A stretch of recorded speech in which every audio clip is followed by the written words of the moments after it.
Media news కి స్వాగతం. ముందుగా వార్తల్లోని ముఖ్యాంశాలు. ప్రపంచ దేశాలు భారత్ వైపు చూపిన ఘనత ఇస్రోకే దక్కుతుంది. రాష్ట్ర డిప్యూటీ సీఎం పవన్ కళ్యాణ్. అగ్రిగోల్డ్ భూ వ్యవహారంలోనే జోగి రాజీవ్ ను అరెస్ట్ చేశారు. రాష్ట్ర మంత్రి పార్థసారథి ఆరోపణ. పెద్దల సభకు మచ్చ తెచ్చే విధంగా వైసీపీ ఎమ్మెల్సీల తీరు ఉంది. రాష్ట్ర హోంశాఖ మంత్రి అనిత. విశాఖలో 25,000 అడుగుల జాతీయ జెండా ఆవిష్కరణ కార్యక్రమంలో పాల్గొన్న మాజీ మంత్రి గంట. ప్రపంచంలోనే దేశాలన్నీ భారత్ వైపు చూస్తున్నాయంటే దానికి ప్రధాన కారణం ఇస్రో కృషి, పనితీరేనని రాష్ట్ర ఉప ముఖ్యమంత్రి పవన్ కళ్యాణ్ అన్నారు. శ్రీహరికోటలోని షార్లో నిర్వహించిన జాతీయ అంతరిక్ష దినోత్సవ వేడుకల్లో ఆయన ముఖ్య అతిథిగా పాల్గొన్నారు. ఈ సందర్భంగా పవన్ మాట్లాడుతూ, ప్రపంచంలో అతి తక్కువ ఖర్చుతో అంతరిక్ష పరిశోధనలు చేసిన దేశాలు లేవంటే అతిశయోక్తి కాదన్నారు. చిన్న స్థాయిలో ప్రారంభమైన ఇస్రో ప్రయాణం నేడు విదేశీ ఉపగ్రహాలను విజయవంతంగా ప్రయోగించే వరకు వచ్చిందన్నారు.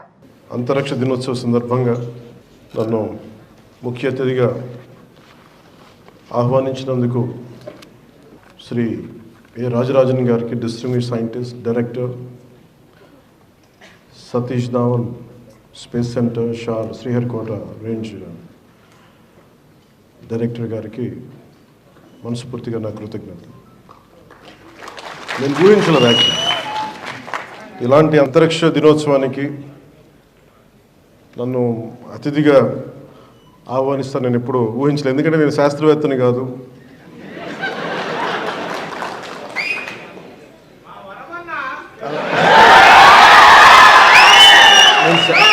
నేను శాస్త్రవేత్తని కాదు. నాకు ఆశ్చర్యం కలిగింది నన్ను ఆహ్వానించినందుకు.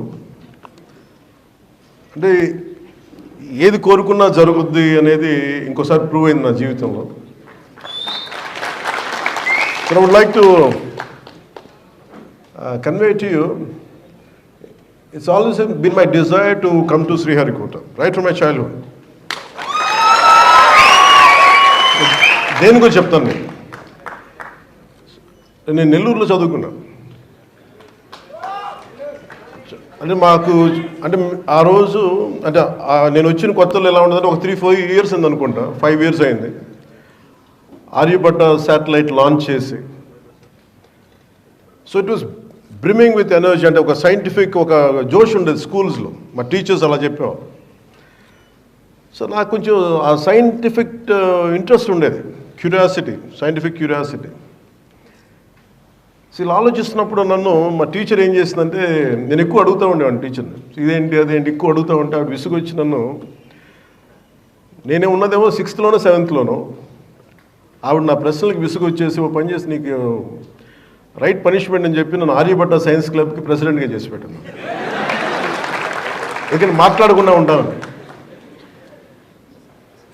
ఆవిడ ఇచ్చిన మొదటి అసైన్మెంట్ ఏంటంటే, ఒక ఆర్యభట్ట మన శాటిలైట్ మొదటి ఉపగ్రహం, అరే దీన్ని మోడల్ చేసి పట్టుకురంటారు మీరు అందరూ. ఎలా చేయాలో తెలియలేదు. పేపర్లు వేసాం, గీసాం, చెక్క ముక్కలు తెచ్చుకున్నాం, కార్డ్బోర్డులు తెచ్చుకున్నాం, ఇరిగిపోయినాయి, ఊడిపోయినాయి, గమ్ములు దొరికేవి కావు. ఏదో బ్లూ కలర్ గమ్ ఒకటి ఉండేది, క్యామ్లిన్ గమ్, అదేసే ఊడిపోయేది. So that set me thinking to make a simple model like Aryabhata. How difficult it is. Then how come our scientists are able to make it, launch it in the orbit? అది మొదటి ప్రశ్న. That's how I have a great reverence for our scientists. మన శాస్త్రవేత్తల మీద ఆ వయసులో చిన్న model తయారు చేయడానికి ఇబ్బంది పడిపోయాం, కష్టపడ్డాం. ఆఖరికి మా టీచర్కి చిన్న అది కొంచెం దాదాపుగా అది ఆర్యభట్ట శాటిలైట్ లాగా ఉందా లేదా అనేది ఉండేది. అది కొంచెం ఇట్లా వంకరగా ఉన్న అది ఇచ్చాం ఫైనల్. అది నేను సాధించిన విషయం. అలాంటిది శాస్త్రవేత్తల మీద ఎందుకు నాకు అంత గౌరవం అంటే, అపరిమితమైన గౌరవం అంటే, మా అమ్మ ఒకసారి అమెరికాలో కూడా ఒక స్పీచ్లో చెప్పాను, ఈ భారతదేశం ఎందుకు గొప్పది అంటే, ప్రారంభమే శ్రీహరికోటకు వస్తే సరస్వతి సూక్తంతో ప్రారంభించడం నాకు చాలా ఆనందంగా అనిపించింది. ఒక్కొక్క దేశంలో ఒక్కొక్క కల్చర్లో చదువు చెప్పే దేవతకి ఏ పేరైనా పెట్టుకోవచ్చు, కానీ మనం పెట్టుకున్న సరస్వతీదేవి. ఆ సరస్వతీదేవికి మనం ఇచ్చే ఆ నివాళి, ఆ కృతజ్ఞత, అది చాలా ఆనందం కలిగజేస్తుంది. అంటే శ్రీహరికోట సక్సెస్ ఇవన్నీ నాకు ఆలోచిస్తే, ఇందాక మన రాజరాజన్ గారితో మాట్లాడుతుంటే, మేము చాలామంది విద్యార్థుల్ని సిటీస్లో ఉన్న స్కూల్స్కి కాదు, ఎక్కడో మారుమూల ఉన్న very interiors of India, interiors of Bharat, we go there and we reach out, we try to identify them, we try to educate them, we try to dig the, we try to inculcate that scientific temperament in them. ఇవన్నీ చెప్తా ఉంటే చాలా ఆనందం కలిగేది. సగటు భారతీయుడిలో, సగటు ఒక మధ్యతరగతి, దిగువ మధ్యతరగతి డబ్బులు ఉన్న వాళ్ళ దగ్గర విలువలు మటుకు చాలా ఆకాశానికి ఉన్నంత విలువలు ఉంటాయి. అగ్రిగోల్డ్ భూ వ్యవహారంలో మాజీ మంత్రి జోకి రమేష్ కుమారుడు రాజీవ్ అరెస్ట్ అయ్యారని రాష్ట్ర సమాచార శాఖ మంత్రి కొలుసు పార్థసారథి అన్నారు. రాజకీయ కక్షతో అరెస్టులు చేస్తున్నామని వైసీపీ నేతలు అసత్యాలు చెబుతున్నారని ఆగ్రహం వ్యక్తం చేశారు. మంగళగిరిలోని టీడీపీ కేంద్ర కార్యాలయంలో నిర్వహించిన మీడియా సమావేశంలో మంత్రి మాట్లాడుతూ, సిఐడి అటాచ్మెంట్ లో ఉన్న భూములను చట్ట వ్యతిరేకంగా కొని విక్రయించారని, అటాచ్మెంట్ లో ఉన్న భూములను కొనడం ఎంతవరకు సబబు అని ప్రశ్నించారు.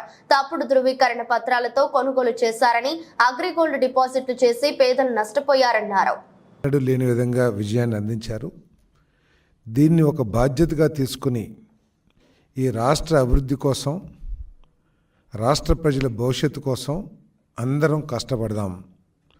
అంతేగాని రాజకీయ కక్షలకు కానీ, పొలిటికల్ విక్టిమైజేషన్ కానీ చేసే ఆలోచనతో పని చేయవద్దు.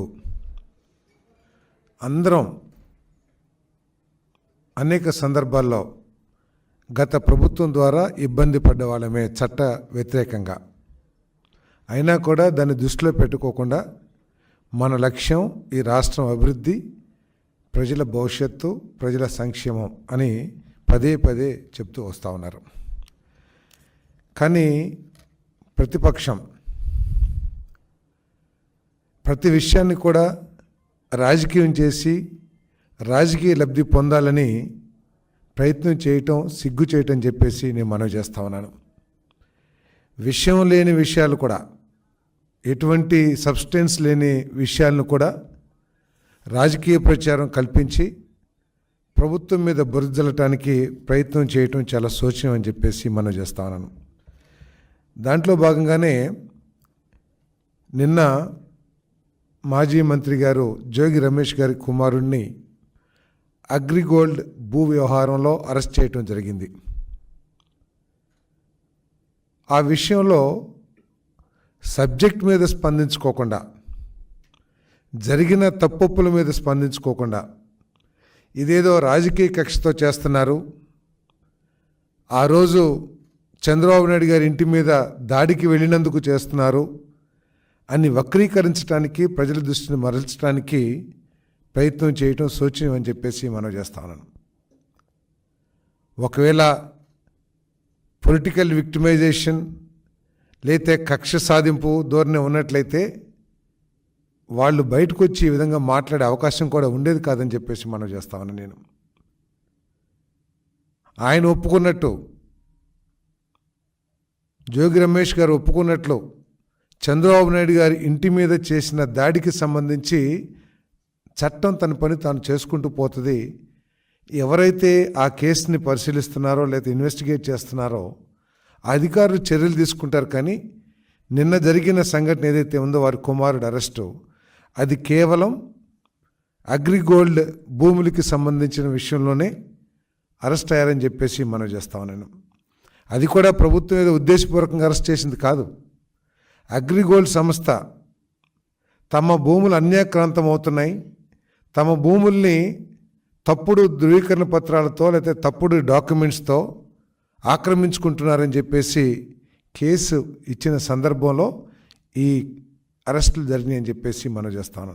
విశాఖలో కోరికలు తీర్చే దేవుడిగా పేరొందిన బెల్లం వినాయకుని ఆలయాన్ని రాష్ట్ర హోంశాఖ మంత్రి వంగలపూడి అనిత బుధవారం దర్శించుకున్నారు.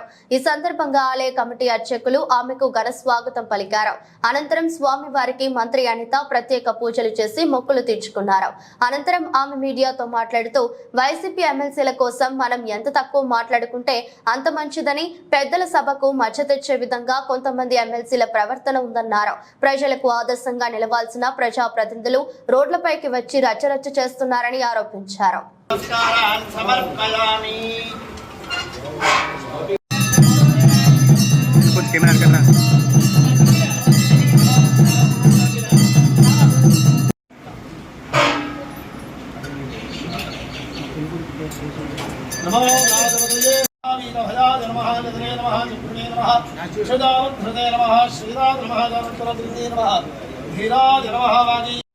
చూసి నమస్కారం చేసుకోండి.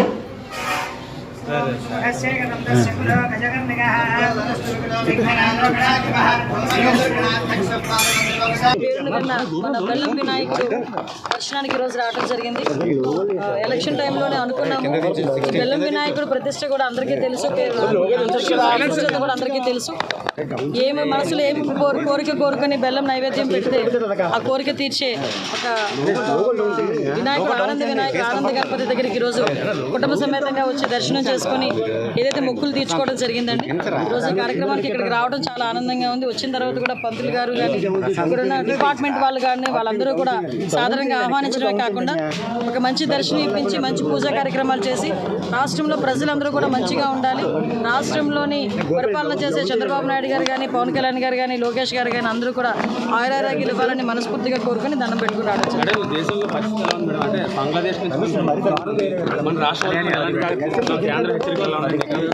యాక్చువల్గా ఎవ్రీథింగ్ ఈజ్ స్ట్రీమ్ లైన్లో ఉందండి. ఇబ్బంది ఏమీ లేదు. ఎక్కడ కూడా ఎటువంటి ఇబ్బంది కలగకుండా ఇంటెలిజెన్స్ వర్గాలన్నీ కూడా ఎప్పటికప్పుడు ఇన్ఫర్మేషన్ పాస్ ఆన్ చేసుకుంటున్నాయి. ఎక్కడ ప్రజలకు ఎటువంటి ఇబ్బంది లేదు. దాని గురించి అయితే భయపడాల్సిన అవసరం మన రాష్ట్రంలో ముఖ్యంగా కేజీకి సంబంధించి కానీ ఆంధ్ర విశ్వవిద్యాలయం సంబంధించి కానీ ఇక్కడ స్టూడెంట్స్ భద్రత కానీ వాళ్ళ హాస్టల్కి వెళ్ళేటప్పుడు లేదండి. విషయం ఏంటంటే ఎక్కడైనా ఎవరికైనా ఏమైనా ఇబ్బంది అనుకునేటట్టయితే మా ఇంటెలిజెన్స్ వర్గాలన్నీ బాగా పనిచేస్తున్నాయి. అట్ ద సేమ్ టైం ఎవరికైనా ఇబ్బంది కలుగుతుంది అనుకున్న వెంటనే మా డిపార్ట్మెంట్ వాళ్ళకి ఇన్ఫర్మేషన్ ఇచ్చినా కూడా దానికి ప్రత్యేకంగా ఒక సెల్ కూడా ఏర్పాటు చేసే కార్యక్రమాన్ని కూడా మేము తీసుకుంటాం. ఎమ్మెల్సీ అభ్యర్థిలో రగడ జరుగుతుంది. ఇదిగోండి ఇంకా ఆవిడ గురించి విషయం ఏంటంటే నేను ఒకటి మాట్లాడతాను. ఎమ్మెల్సీ అనేసరికి అది పెద్దల సభ, పెద్దల సభ, గౌరవ సభ. పెద్దల సభకి పంపించేటప్పుడు కొంచెం కనీసం వాళ్ళ తాలూకా నైతికత, వాళ్ళ విలువలు, అట్ ద సేమ్ టైం వాళ్ళ తాలూకా క్యారెక్టర్ ఇవన్నీ కూడా ఆలోచన చేసుకోవాలి. ఆలోచన చేసుకోకపోవడం వల్ల వచ్చి ఇవన్నీ కూడా ఇలాంటి కార్యక్రమాలన్నీ. నేనేమంటానంటే ఇతని గురించి నేను మాట్లాడే ఎమ్మెల్సీ అనంతబాబు ఉన్నాడు. అనంతబాబు డైరెక్ట్గా సొంత డ్రైవర్ని చంపేసి డోర్ డెలివరీ చేశాడు. అలాంటి వాడు వచ్చి ఈరోజు కనీసం జగన్మోహన్ రెడ్డి చంపినోడికే దిక్కు లేదు, చంపినోడికి ఎమ్మెల్సీ కింద రాజీనామా చేయించలేదు. జైలుకి వెళ్ళి వచ్చాడా? వెళ్ళి వచ్చినోడికి ఎమ్మెల్సీకి రాజీనామా చేయించలేదు, కనీసం అందులోనే కొనసాగుతున్నాడు. పార్టీ నుంచి కూడా సస్పెండ్ చేయలేదు. అది వాళ్ళ నైతికత, అది వాళ్ళ విలువలు. అటువంటి వాళ్ళ గురించి ఏం మాట్లాడదాం చెప్పండి. అనవసరంగా వాళ్ళ గురించి మాట్లాడి మా స్థాయిని మేము దిగదార్చుకోవాలి. ఆగస్టు 15 సంబంధించి రాష్ట్ర ప్రజలకు ఏం చెప్పదలుచుకున్నారు? భవిష్యత్తు ఈరోజు 2047 దిశగా ఈరోజు అడుగులు వేయబోతున్నామండి. ఒకనొక సందర్భంలో చంద్రబాబు నాయుడు గారు 2020 విజన్ అని చెప్పేసి 1994 ఆ టైంలోనే మాట్లాడినప్పుడు చాలామంది నవ్వుకున్నారు. కానీ 2020కి ఆ విజన్ అన్నది కూడా ఫుల్ఫిల్ అయ్యి ఆయన ఏదైతే చెప్పారో ఆ దిశగా ముందుకెళ్ళిన పరిస్థితి కూడా మనందరం చూసాము. హైదరాబాద్ లాంటి సిటీలనే అది ప్రపంచంలోనే ఉన్నతమైన సిటీ కింద క్రియేట్ చేసిన పరిస్థితి కానీ, ఐటీ హబ్గా క్రియేట్ చేసిన పరిస్థితి కానీ మనందరం చూసాం. ఈరోజు గౌరవ చంద్రబాబు నాయుడు గారు ముఖ్యమంత్రి వర్యులు 2047 విజన్తో ఈరోజు ముందుకెళ్ళడమే కాకుండా 2047 విజన్కి ఏ రకంగా ముందుకెళ్లాలనేది కార్యాచరణ ప్రణాళిక కూడా ఈరోజు ముందు సిద్ధం చేసుకున్నాం. ఒకటి మాత్రం క్లియర్గా చెప్పగలనండి. చంద్రబాబు నాయుడు గారు, పవన్ కళ్యాణ్ గారు, లోకేష్ బాబు గారు వీళ్ళందరూ ఆధ్వర్యంలో రాబోయే కాలంలో ఆంధ్రప్రదేశ్కి మంచి రోజులు వచ్చినాయి, మంచి రోజులు రాబోతున్నాయి. యువత కూడా మంచి భవిష్యత్తు గురించి ఈరోజు ఆశగా ఎదురు చూస్తుంది. అది ఫుల్ఫిల్ అవుతుంది. స్వాతంత్ర దినోత్సవానికి ఒక రోజు ముందుగా 25,000 చదరపు అడుగుల త్రివర్ణ పతాకాన్ని 10,000 మంది విద్యార్థులతో జీవీఎంసీ సెంట్రల్ పార్క్ చుట్టూ ప్రదర్శించడం అభినందించదగ్గ విషయమని మాజీ మంత్రి భీమిలి శాసనసభ్యులు గంటా శ్రీనివాసరావు అన్నారు. జీవీఎంసీ సెంట్రల్ పార్క్ వద్ద స్టూడెంట్స్ యునైటెడ్ నెట్వర్క్ నిర్వహించిన జెండా ఊంచా రహే హమారా కార్యక్రమానికి ఆయన ముఖ్య అతిథిగా పాల్గొన్నారు. ఈ సందర్భంగా మాట్లాడుతూ ప్రతి సంవత్సరం ఆగస్టు 14వ తేదీన ఈ కార్యక్రమం తప్పకుండా స్టూడెంట్స్ యునైటెడ్ నెట్వర్క్ నిర్వహిస్తుందని, విద్యార్థుల్లో దేశభక్తిని, జాతీయ సమైక్యతను పెంపొందించే దిశగా ఇటువంటి కార్యక్రమాలు నిర్వహించాలని, దేశంలోనూ రాష్ట్రంలోనూ హర్ ఘర్ తిరంగా పేరుతో స్వాతంత్ర దినోత్సవ వేడుకలు ఘనంగా నిర్వహిస్తున్న నేపథ్యంలో విశాఖ వేదికగా ఇంత పెద్ద త్రివర్ణ పతాకాన్ని ఏర్పాటు చేయడం విశాఖ ఖ్యాతిని పెంచే కార్యక్రమం అని, ఎంతో మంది త్యాగ ఫలం భారతదేశ స్వాతంత్ర్యం అని, వారి గొప్పతనాన్ని భవిష్యత్తు తరాలు తెలుసుకోవాలని తెలిపారు. భారత్ మాతాకి, భారత్ మాతాకి. మరికొద్ది క్షణాల్లో వాటర్ బాటిల్ మాత్రం చాలా జాగ్రత్తగా యూజ్ చేసుకోండి.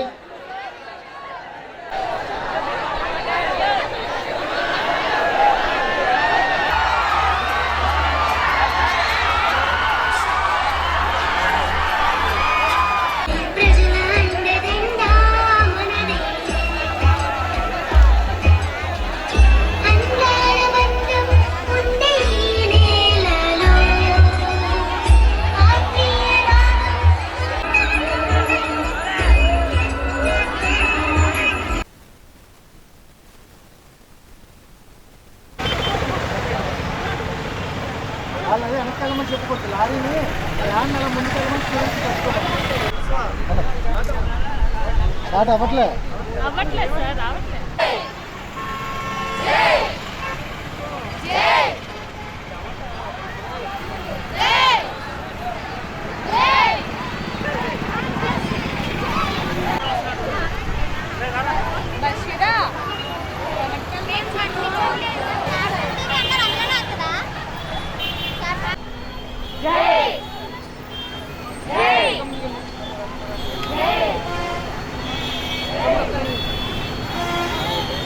దేశం మొత్తం కూడా ఈరోజు ఒక పండగ వాతావరణంలో ఈ ఆగస్టు 15 సెలబ్రేషన్ చేసుకుంటా ఉన్నాం.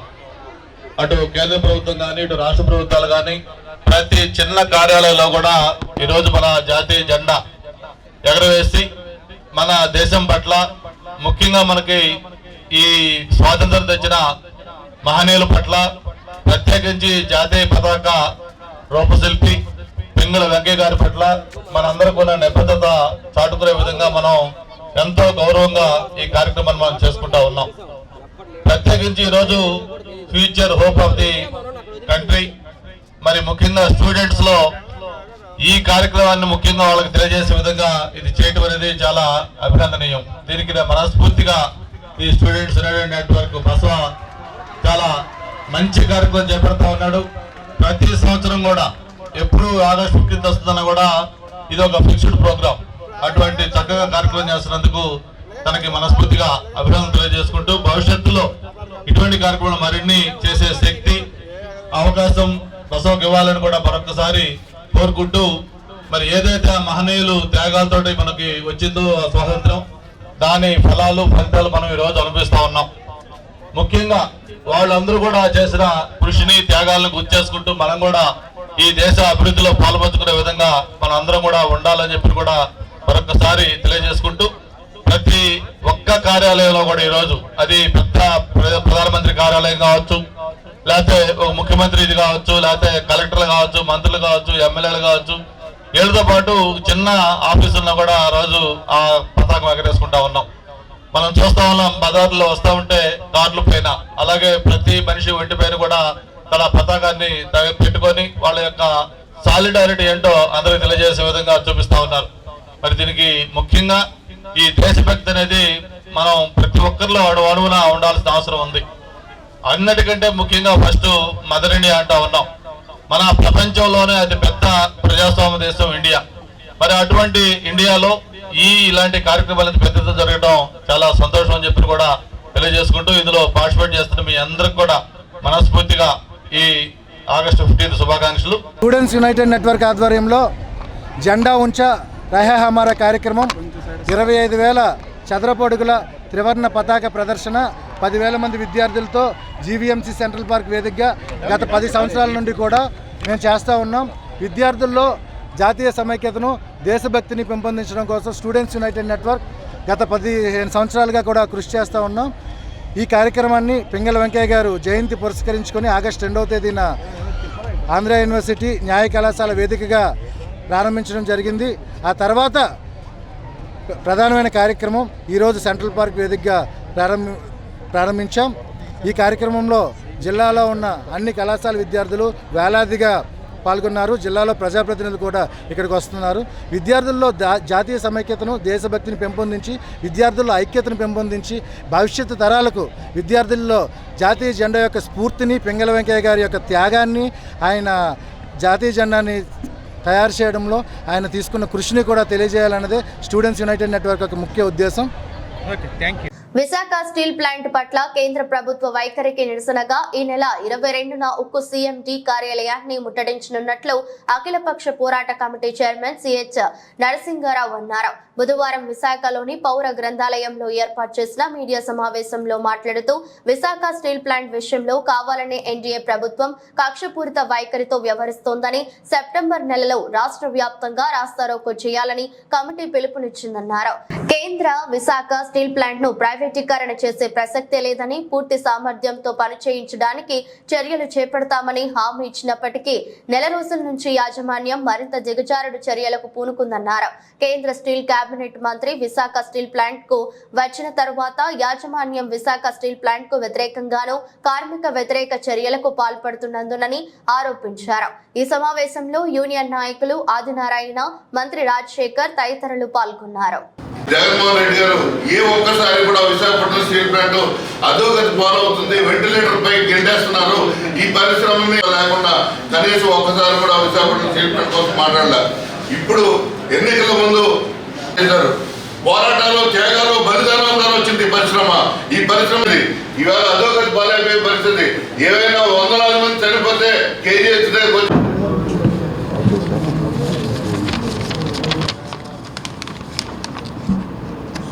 100% మూసేస్తాం, ముయ్యనివ్వకపోతే అమ్మేస్తాం, అమ్మనివ్వకపోతే మూసేస్తాం అని చెప్పి వారు అపశృతిలో ప్రకటించినప్పుడు మా పోరాటాన్ని కొనసాగించాలని చెప్పేసి నిన్న కార్యక్రమం తీసుకోవడం జరిగింది. ఈ నెల ఆగస్టు 22న సిఎండి కార్యాలయం వద్ద నిరసన తెలియజేయాలని, సెప్టెంబర్లో రాష్ట్ర వ్యాప్తంగా రాస్తారోకో చేయాలని పిలిపివ్వడం జరిగింది. దీనికి ప్రధానమైన కారణం విశాఖ ఉక్కు స్టీల్ ప్లాంట్ యొక్క సామర్థ్యాన్ని పెంచాలని మాత్రమే మేము అడుగుతున్నాం. ఉత్పత్తి పెంచండి, సామర్థ్యాన్ని పెంచండి, ఉన్న ఉత్పత్తిని పూర్తి శాతం సామర్థ్యంతో నడపాలనేదే మేము కోరుతున్నది. కానీ ఈరోజు యాజమాన్యం చేస్తున్నది, స్టీల్ శాఖ మంత్రి వచ్చి నెల రోజులు అయిన తర్వాత కూడా, ఈ నెల రోజుల కాలంలో కూడా స్టీల్ మంత్రి వచ్చి మొట్టమొదటిసారి 3.5 ఏళ్లలో ఫస్ట్ టైం మంత్రి వచ్చి లోపల పర్యటించి there will be no privatisation of Vizag steel plant private చేయమని చెప్పారు. కానీ ఈరోజు కేంద్ర ప్రభుత్వం కానీ అట్లాగే ఇక్కడ ఉన్న సీఎండీ కానీ చేస్తున్న పని ఏమిటనంటే ఉత్పత్తిని పూర్తిగా తగ్గించడం, సామర్థ్యాన్ని తగ్గించడం. ఇది స్టీల్ ప్లాంట్ గత సంవత్సరం ఆ రకంగా చేయడం వల్లనే 4,000 కోట్ల నష్టం, దేశంలో అన్ని స్టీల్ ప్లాంట్ లాభాలు వచ్చాయి, మాకు నష్టానికి రావడం కావాలని ఉత్పత్తి తగ్గించడం. ఈ విశాఖ స్టీల్ ప్లాంట్కి 120% ఉత్పత్తి చేసేటువంటి శక్తి ఉంది, సామర్థ్యం ఉంది. గతంలో చేశాం. బ్లాస్ట్ ఫర్నెస్ 110% పైగా చేసింది, టీపీపీ 120% చేసింది. మంత్రికి చెప్పాము ఈ విషయాలన్నీ కూడా. కానీ తర్వాత కూడా ఈరోజు కూడా ఉత్పత్తి తగ్గించి దీన్ని బలహీనం చేయాలని చెప్పి చూస్తున్నారు. రెండోది ఉన్న హక్కుల్ని తొలగించడం. ఈరోజు ఆఫీసర్లకి పెర్ఫార్మెన్స్ రిలేటెడ్ పేఆర్పీ లేకుండా చేయాలని, ఉద్యోగులకు ఎక్స్రేషా లేకుండా చేయాలని, ఇంకా 100 రకాలైన హక్కులు అవన్నీ చెప్తామంటే చాలా చాంతాడంత అవుతుంది. గత 3 ఏళ్ల నుంచి అదే చేస్తున్నారు. గత 3 ఏళ్ల నుంచి పార్లమెంట్లో పదే మేము ప్రైవేట్ చేస్తాం అనే చెప్పారు. కానీ మంత్రి గారు వచ్చిన తర్వాత మా ఆశలు చిగురించాయి. మళ్ళా ప్లాంట్ సామర్థ్యం పూర్తి స్థాయితో వెళ్ళి మళ్ళా లాభాలతో మళ్ళా ముందుకెళ్తుందని మేము ఆశించాం. కానీ ఈ నెల రోజుల్లో జరుగుతున్నటువంటి చర్యలన్నీ వెనక్కి తీసుకెళ్తున్నారు. ఇది ప్రమాదకరమైనటువంటి పరిస్థితి. అందుకని రాష్ట్ర ప్రభుత్వం కూడా వెంటనే జోక్యం చేసుకోవాలని మొన్న 3వ తేదీన ముఖ్యమంత్రి గారిని కలిసాం. వారు కూడా అదే చెప్పారు, ఉత్పత్తిని బాగా పెంచండి అన్న. మేము రెడీ. మరి ప్రభుత్వం 1,00,000 టన్నులు గంగవరం పోర్ట్లో ఉంది, కానీ గోడ దాటి యువతలకు రావడంలా, ఖనిజాన్ని రానివ్వడంలా. అందుకని ఈరోజు కేంద్ర ప్రభుత్వం అదాని కలిసి ఈరోజు కుట్ర చేస్తున్నారు, ప్రైవేటు వైపు నడిపిస్తున్నారు, ప్రైవేటు వైపు నెట్టాలని ప్రయత్నం చేస్తున్నారు, ఉన్న హక్కులను తీసేస్తున్నారు. కాంట్రాక్ట్ కార్మికులు 4 నెలల నుంచి జీతాలు లేవు. 4 నెలల నుంచి జీతాలు లేకుండా ఎక్కడైనా కార్మికులు పనిచేస్తారా? స్టీల్ ప్లాంట్ పెట్టిన తర్వాత 2000 వరకు మాకు ₹1 లాభం లేదు. అయినా ఆనాడు ఎప్పుడూ జీతాలు ఆలస్యం జరగల. ఈరోజు 935 కోట్లు రైల్వే ప్లాంట్ అమ్మి డబ్బులు తీసుకొచ్చారు. ఆ డబ్బులన్నీ ఏమైనాయి? ఆ డబ్బులు జీతాలు కూడా ఇవ్వకుండా కావాలని చేస్తున్నారు. రా మెటీరియల్ కావాలని కొనడం లేదు, కావాలనే కేంద్ర బీజేపీ ప్రభుత్వం వాళ్ళకి కావాల్సినటువంటి డైరెక్టర్ ఆపరేషన్ లేకుండా ప్లాంట్ నడుపుతున్నారు.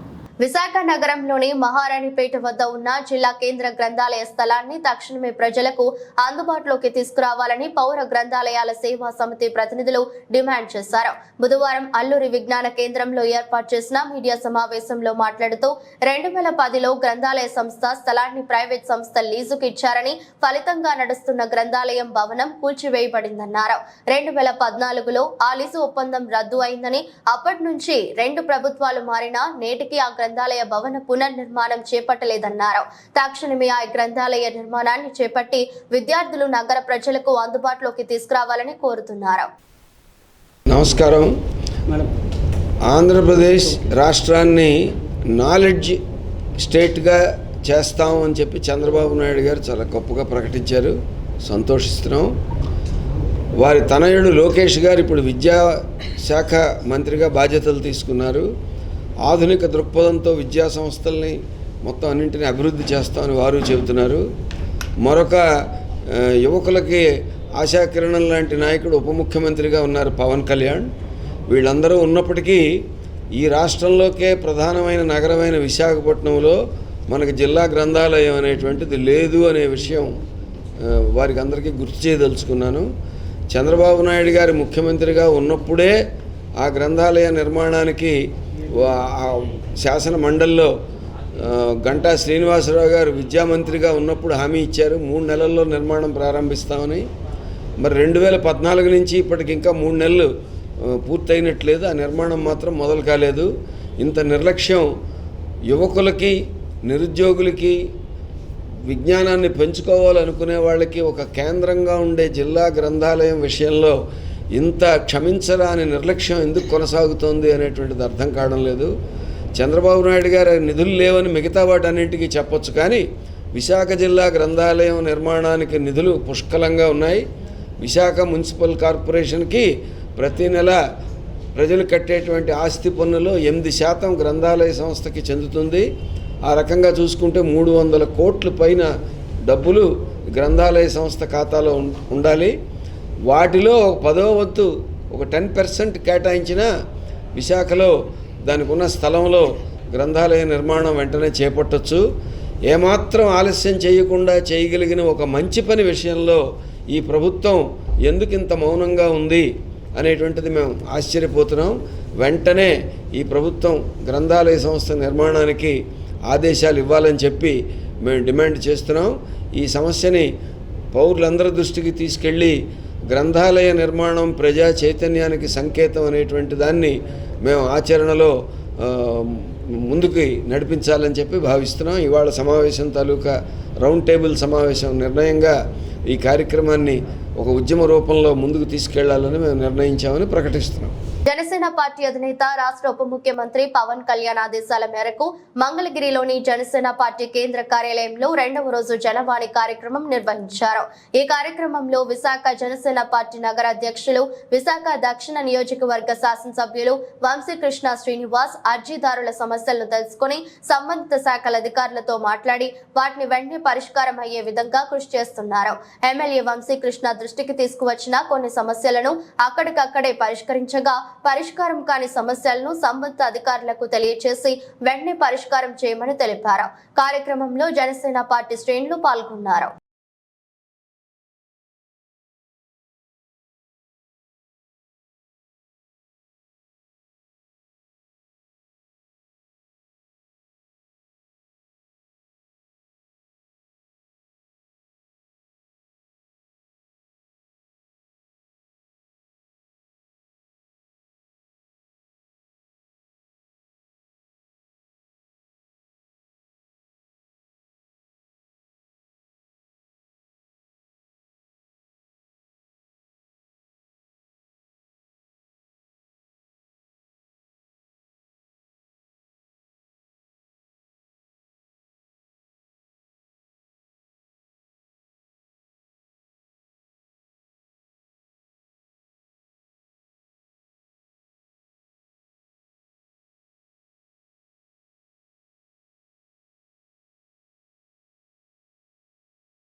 వార్తలు ముగించే ముందు మరోసారి హెడ్లైన్స్.